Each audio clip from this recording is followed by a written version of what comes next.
اگر 12-13 سال میں بچیاں اور بچے بالغ ہو رہے ہیں اور ان کا جو نکاح ہے، شادی ہے، وہ 25 سے 30 سال کی ایج میں پہنچ کے کیا جا رہا ہے، تو وہ جنسی مریض بھی بنیں گے اور وہ گناہ بھی کریں گے۔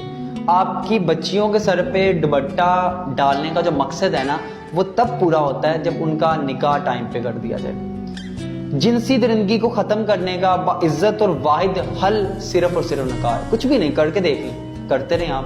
آج مسئلہ بلا کیا ہے، ہمارے نوجوانوں کو جنسی خواہشات کا بڑا مسئلہ ہے۔ جنس کی ایک اپنی زندگی ہوتی ہے، ہمارے والدین نہیں سمجھتے، بچوں سے دوستی نہیں کرتے، ہمارے مولوی منبر پہ بیٹھ کے یہ تحریک نہیں چلاتے جو چلانے کی ضرورت ہے۔ کوئی زنا کرے، سنسار کرو، لیکن علاج سے احتیاط بہتر ہے۔ جب اسلام نے ایک طریقہ بتا دیا، کیوں تحریک نہیں چلاتے، کیوں نکاح نہیں کرتے، کیوں نہیں مانتے کہ رزق اللہ دیتا ہے، کیوں نہیں مانتے کہ بچہ اپنے پاؤں پہ کھڑا ہو جائے گا، کیوں نہیں مانتے رزق عورت کے نصیب میں ہوتا ہے، کیوں نہیں مانتے کہ ہمارے نبی کے پاس جب کوئی آتا تھا کہ میرے رزق میں اضافہ ہونا چاہیے، میرا رزق کم ہے، تو آپ کہتے